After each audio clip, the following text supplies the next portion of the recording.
Somos tu voz. Con el apoyo de La Ceiba, Tire Shop, cauchos, alineación, balanceo, frenos, rines y accesorios. El conflicto entre Israel y Hamas ya ha traspasado la franja de Gaza y está afectando la economía mundial, y es que aproximadamente el 12% del tráfico comercial marítimo pasa por el Mar Rojo. Sin embargo, a consecuencia de los ataques de rebeldes hutíes de Yemen con respaldo de Irán a barcos comerciales, muchos buques han tenido que desviar sus rutas. Sin embargo, más allá del impacto en la economía mundial, ¿cuáles son los riesgos geopolíticos y militares a los que se enfrenta Occidente por atacar a los hutíes en su campaña por el Mar Rojo? Lo conversamos a continuación con el analista internacional Moisés Chocrón. Aquí la entrevista. Ya estamos conectados con Moisés Chocrón, analista internacional. Como siempre, nos atiende desde Bogotá, Colombia. Moisés, bienvenido. ¿Cómo estás? Hola Vanessa, todos los que nos están escuchando en este momento.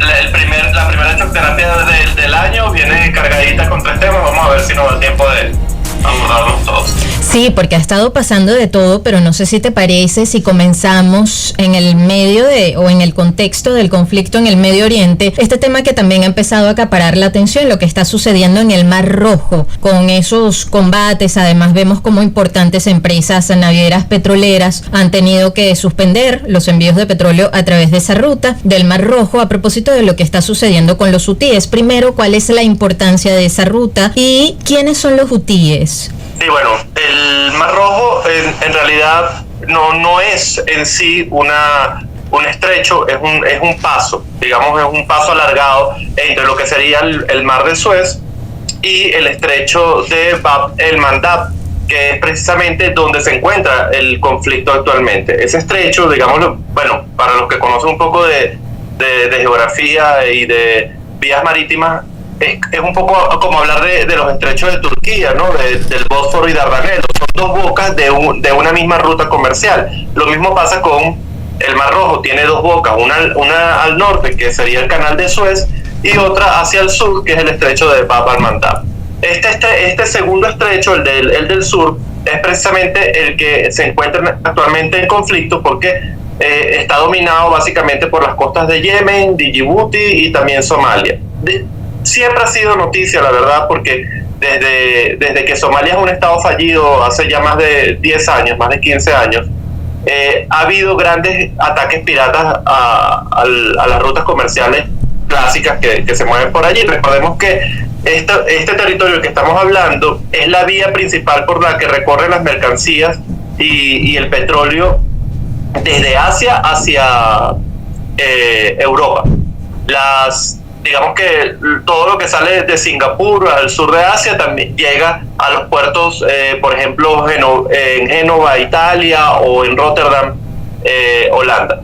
Y allí precisamente es donde radica la importancia de estos 2 estrechos y de este paso comercial, porque algunas estimaciones dicen que se mueve entre el 15 y el 25% de la mercancía del mundo que se mueve actualmente. Y por otro lado tenemos más del 30% del petróleo que se comercia actualmente en el mundo pasa por esta ruta. Entonces estamos hablando de una importancia comercial grande, por lo que en años anteriores hemos visto, por ejemplo, como Estados Unidos ha establecido bases en Djibouti, Francia, Italia, Canadá, pero también China, por ejemplo. Y de hecho se dice que Rusia está muy interesado en establecer una base naval en Eritrea, que queda al norte de Djibouti, y que también permite el control y el abastecimiento logístico de armadas y de flotas en este territorio, porque en realidad no ha habido, o digámoslo así, no hay un solo elemento o un solo grupo que obstaculice el tráfico marítimo en esta región. En realidad ha pasado ya en varias oportunidades, no nada más los hutíes en Yemen, sino también, como les digo, la piratería somalí, que en realidad si somos un poco más estrictos a la hora de definir esto, la piratería en el Cuerno de África, porque al final Somalia es hoy en día un estado fallido en el que se encuentra dividido cuando menos en 4 grandes territorios controlados por 4 facciones diferentes.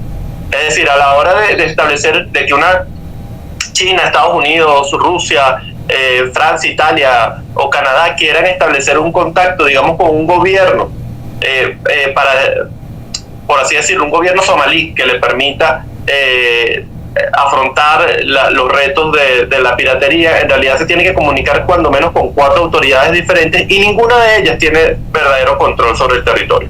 Entonces es allí donde entra, donde está la verdadera complejidad de la situación en el Mar Rojo y específicamente en el estrecho de Bab al-Mandab.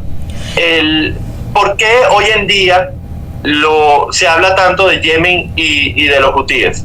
Bueno, en realidad los hutíes son unos rebeldes que llegaron al poder a finales de la década de los 90 y ellos son una división dentro del Islam. Recordemos las 2 grandes divisiones en el mundo islámico son los suníes y los chiitas representados en su mayoría por Irán y los suníes también representados por Arabia Saudita. Arabia Saudita, que se encuentra al norte de Yemen, no está interesado en que los chiitas se vuelvan poderosos a su alrededor. Entonces, desde el inicio de esta fuerza, digamos, rebelde dentro de Yemen, Arabia Saudita ha ayudado a los yemeníes a combatir a los hutíes que se encuentran dentro de su territorio. Pero a la vez, los hutíes se han declarado, por ejemplo, en contra de Israel, a favor del antiimperialismo estadounidense en la región. Entonces eso los ha acercado políticamente a Irán. De hecho, hoy en día se dice que Irán es el principal aliado militar de este grupo, que de hecho es un grupo rebelde, pero que en realidad domina la capital de Yemen, que es Sanaa. Ahora, ¿cuáles son los riesgos geopolíticos o militares para Occidente tras atacar a los hutíes en Yemen en medio de esta campaña por el Mar Rojo?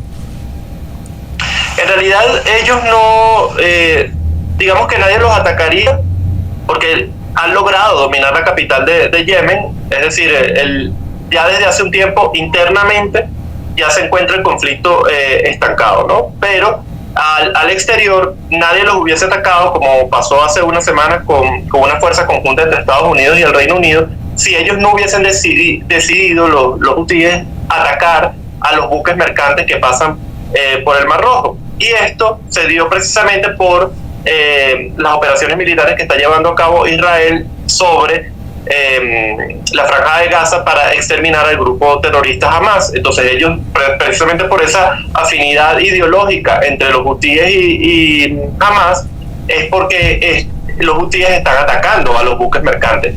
¿Cuáles serían las consecuencias inmediatas? Bueno, lo primero es que muchas navieras, sobre todo grandes navieras como Maersk o buques petroleros de British Petroleum o también Evergreen, CMD, muchas navieras verdaderamente importantes dentro del comercio marítimo mundial han decidido no transitar por esa ruta marítima, que es como les comento, es lo que lleva la mayor cantidad de mercancías desde el sur de Asia hasta Europa.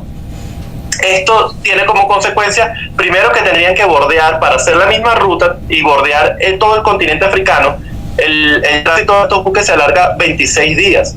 Y por otro lado, hemos visto cómo se ha aumentado el costo de los fletes. Un container hoy en día está aproximadamente en $5,000 si su destino es desde Singapur hasta Rotterdam, y aproximadamente $4,800 si su destino es Génova, Italia. Entonces esos son, digamos, los principales retos que pone estos ataques hutíes al comercio mundial, y por eso el interés de las grandes potencias, por ejemplo Estados Unidos, Canadá, el Reino Unido, que se encuentran en la región y que están intentando frenar estos ataques. En un día cualquiera, un buque estadounidense, estoy hablando de un solo buque estadounidense, puede frenar 14 ataques de drones, por ejemplo, para entender un poco el volumen de los ataques que hacen los hutíes, a pesar de que los hutíes dicen que esto es una reacción a las acciones de Israel en Gaza, y que solo atacan a los buques que tienen como destinos puertos israelíes. En realidad los ataques se ha demostrado que son indiscriminados. Estarían buscando también protagonismo, ¿no? Quizás los hutíes aprovechándose de ese conflicto en el Medio Oriente, ¿no? Y el financiamiento iraní. Exacto. Sobre todo porque si se ven cada vez pues como más activos en la lucha contra lo que llaman, el antiimperialismo yanqui en el Medio Oriente, entonces pues les llega más recursos, ¿no? De los que de todos los sectores que apoyen a los musulmanes chiitas. Escuchan a Moisés Chocrón, analista internacional. Citas a Irán, Moisés, y ya sabemos que Irán recientemente ha dicho que va a responder, ¿no?, también a los ataques que ha hecho Israel. ¿En qué momento hubo esa fractura entre Irán e Israel? Porque en alguna etapa fueron incluso aliados. ¿Cómo ves además estas diferencias, estas fricciones que hay ahora entre Israel y Estados Unidos? A propósito de eso, que no es un tema nuevo, que siempre ha estado sobre la palestra, que es la creación de un Estado palestino. Recuerden que Irán sufrió en la segunda mitad del siglo XX lo que se llamó la Revolución Islámica, y allí pues había una monarquía apoyado por Estados Unidos.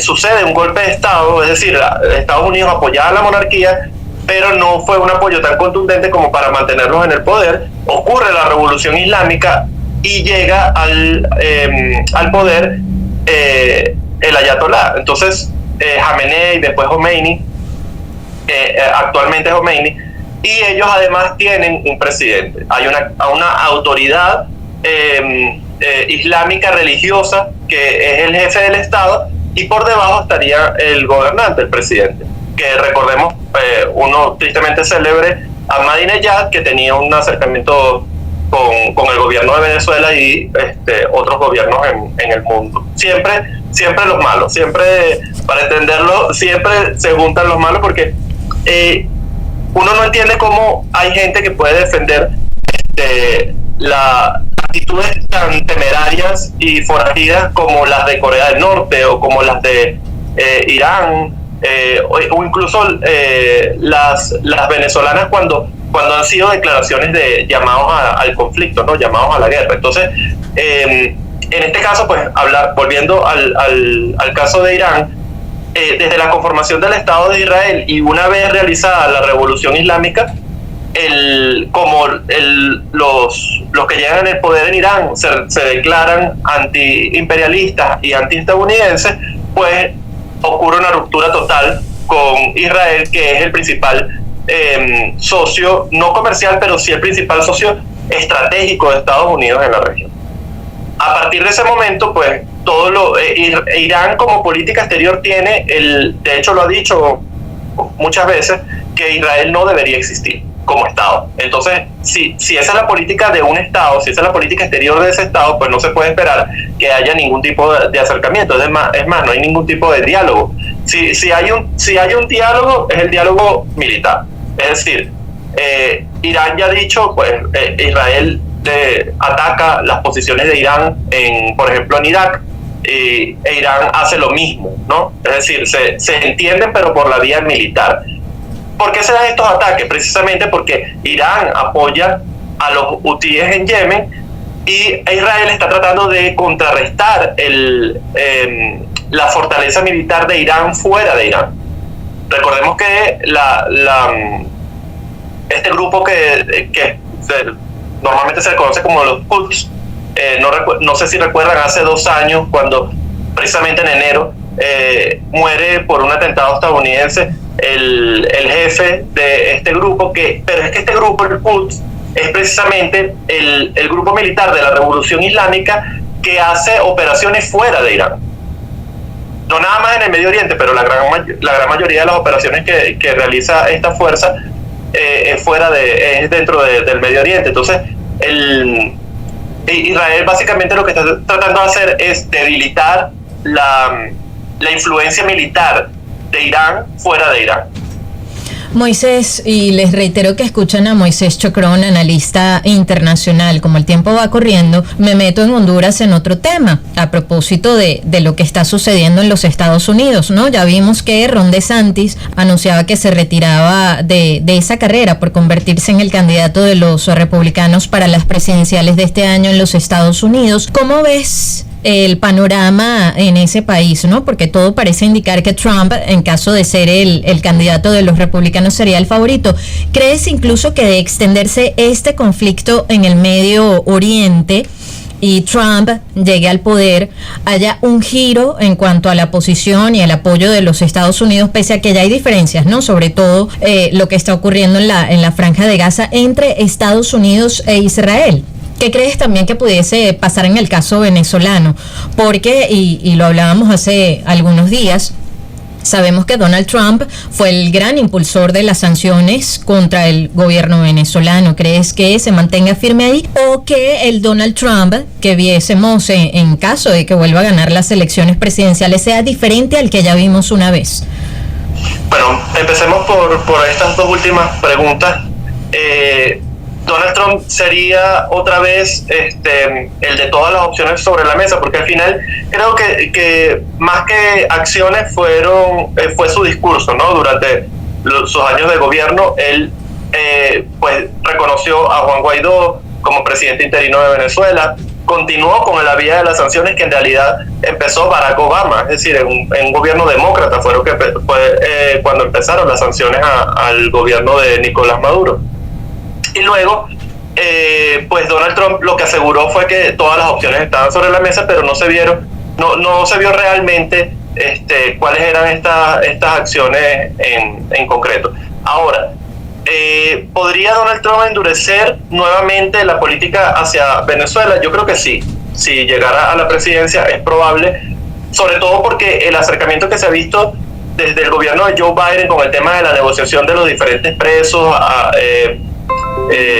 cambio de negociar con Venezuela, y el tema de la importancia petrolera que está retomando otra vez Venezuela en el continente. Ese tipo de cosas se verían más en un gobierno republicano, no tanto porque sea Donald Trump, pero sí porque es republicano.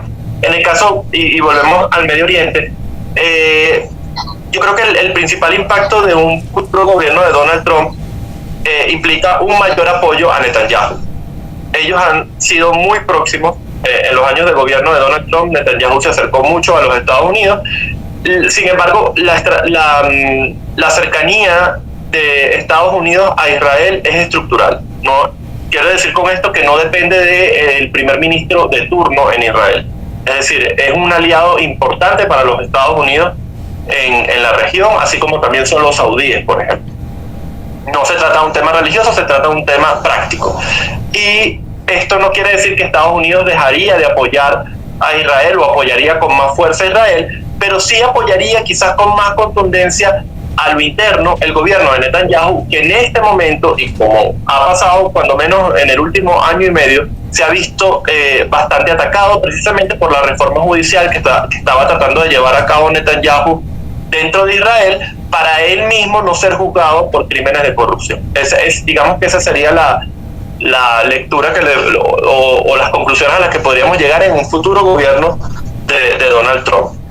Ahora, ¿qué está pasando en Estados Unidos? Todavía es muy pronto como para decir si Donald Trump va a llegar a la presidencia. Lo que está ocurriendo en este momento son las primarias de cada partido. De hecho, lo que ocurrió básicamente esta primera semana de enero, esta segunda semana de enero, fue las primarias del Partido Republicano, porque del Partido Demócrata todavía no ha habido caucus. Caucus son estos pequeños congresos que se dan por estado, donde se elijan a los representantes. Recordemos que en Estados Unidos tiene un sistema electoral, digamos, colegiado de dos fases. El ciudadano común que puede votar elige a unos representantes, y esos representantes al final son los que van a elegir al presidente. Digamos, la votación no es directa desde el ciudadano común hasta el presidente. Lo que hemos visto es precisamente estos congresos que se van dando en diferentes estados, y el que se dio la semana pasada en Iowa, donde Donald Trump salió victorioso con 20 representantes, básicamente con el 70% de los votos en ese congreso. Esto tuvo como consecuencia que esta carrera por el Partido Republicano comenzó con 5 candidatos, ya se han retirado 3. Es decir, prácticamente el Partido Republicano se está definiendo entre dos candidatos en este momento: Donald Trump y Nikki Haley. Nikki Haley, que además ha sido diplomática de los Estados Unidos, porque ella fue la representante de Estados Unidos ante la Organización de las Naciones Unidas. Pero Es decir, Nikki Haley es una persona conocida e incluso ha ocupado cargos públicos. No es como una nueva aparecida en la política, ¿no? Sin embargo, es la que más ha soportado los embates de Donald Trump, porque, por ejemplo, Chris Christie, que es muy crítico de Donald Trump, se retiró hace ya más de un mes. Ron DeSantis se acaba de retirar, y a pesar de los insultos que Donald Trump normalmente le dedica en sus alocuciones a Ron DeSantis, recordemos que Ron DeSantis es el actual gobernador del estado de la Florida, a pesar de los insultos que normalmente Donald Trump le dedica a Ron DeSantis decide retirar su candidatura y apoyar a Donald Trump. Lo mismo ha ocurrido también con Vivek Ramaswamy, que es un congresista estadounidense que se retiró también la semana pasada. Era un joven, si no me equivoco, hijo de hindúes dentro de Estados Unidos, pero él mismo es estadounidense, nacido allí. Era el candidato más joven del Partido Republicano en estas elecciones, pero también ha decidido retirarse. Francamente, es la primera vez que veo que nada más por los resultados que se dan en el primer caucus, en este primer congreso donde se eligen a los representantes del Partido Republicano, se retiren tantos candidatos al mismo tiempo. Se espera, mañana va a haber otro caucus, otro congreso en esta carrera por la candidatura de los republicanos en el estado de New Hampshire, y se espera entonces que Nikki Haley diga si continúa o no va a continuar. La diferencia verdaderamente entre los representantes que ya han electo a Donald Trump y los apoyos que se le ha dado, porque Ron DeSantis y Ramaswamy han retirado sus candidaturas y han dado su apoyo a Donald Trump. Entonces, la diferencia entre los representantes que apoyan a Donald Trump y los que apoyan a Nikki Haley es en realidad abismal, es bastante grande.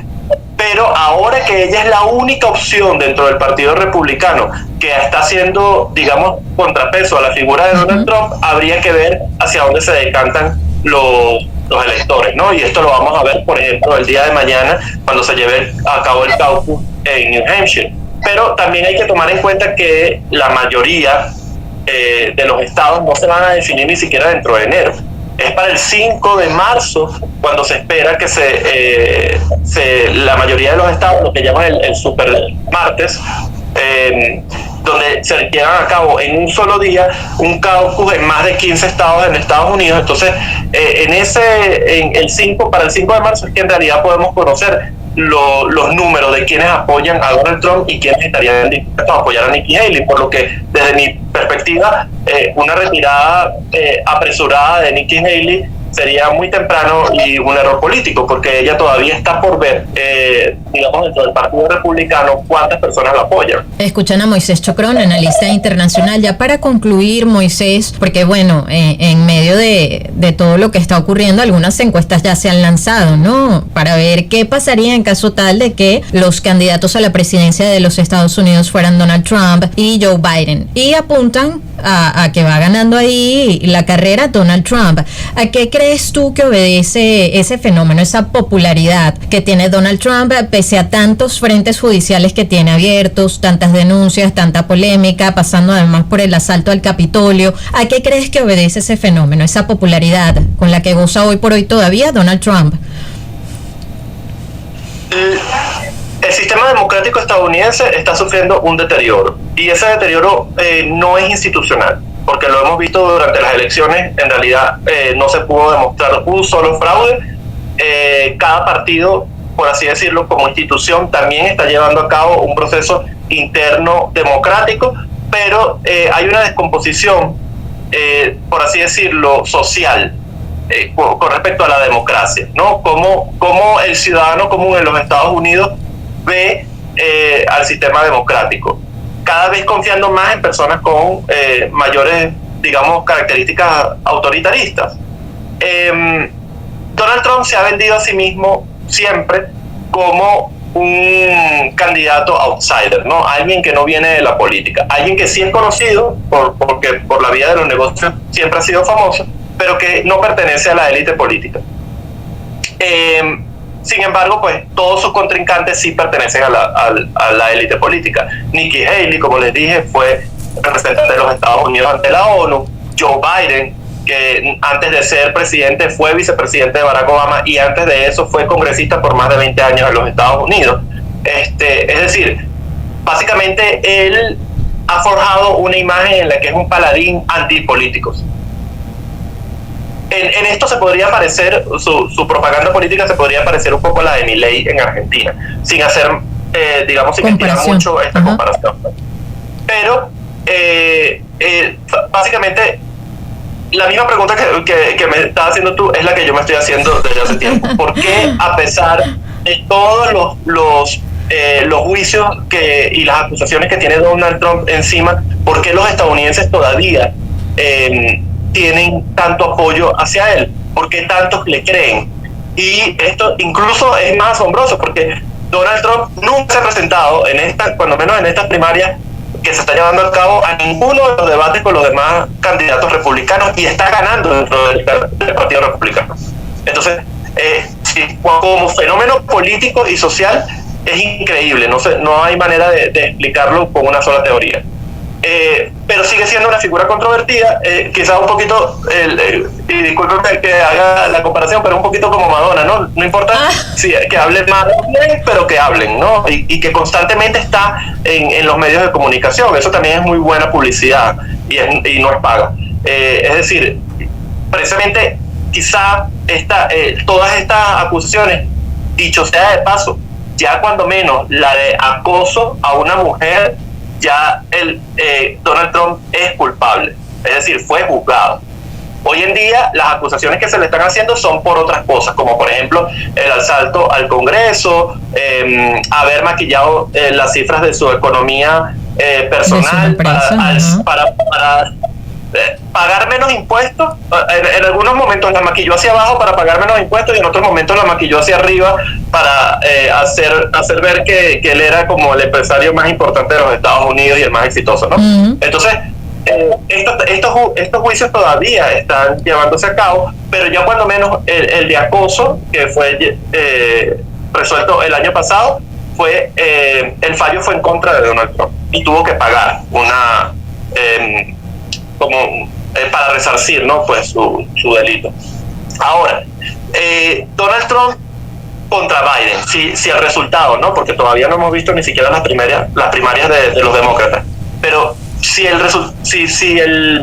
las elecciones de Estados Unidos fuesen hoy y fuese Donald Trump contra Biden, obviamente ganaría Donald Trump. Y esto tiene que ver con un gobierno que no ha tenido los mejores rendimientos económicos por parte de Joe Biden, un gobierno que además se ha visto timorato con respecto a sus acciones frente en la política exterior de los Estados Unidos frente al mundo. Pero además, un presidente que nadie nos lo tiene que decir, es un presidente que evidentemente se ve extraviado en sus propios mítines políticos. Entonces, ya recordemos que Joe Biden tiene 81 años y que llegó al poder con 76. Sin embargo, Donald Trump no se encuentra muy lejos de esa realidad. Ya Donald Trump tiene más de 74 años de edad. Entonces, pero sin embargo, pues cuando uno hace la comparación entre lo que podría ser la salud mental de uno y el otro, sería muy positivo que hubiese un tercer candidato en los Estados Unidos, la verdad. Aquí nos escriben, yo creo que es un populista y juega con la ignorancia del pueblo norteamericano. Lo cierto es que falta mucho. Las elecciones son en noviembre, veremos de aquí a allá qué pasa. Como siempre, Moisés, un gusto conversar contigo. Recuérdanos, por favor, tu usuario en las redes sociales. Muchas gracias, Vanessa, y gracias a todos los que nos escucharon. Recuerdo que se pueden conectar a Instagram a través de @chocterapia, Choc como es mi apellido, Chocron. Y también en YouTube buscan Choc Terapia y les aparece el canal. Muchísimas gracias. Gracias por estar con nosotros. Moisés Chocron, amigos oyentes a quien escuchaban, analista internacional con nosotros. Queremos escuchar tu voz. 0414-119-7230. Envíanos un SMS o WhatsApp con tu comentario o denuncia. 0414-119-7230.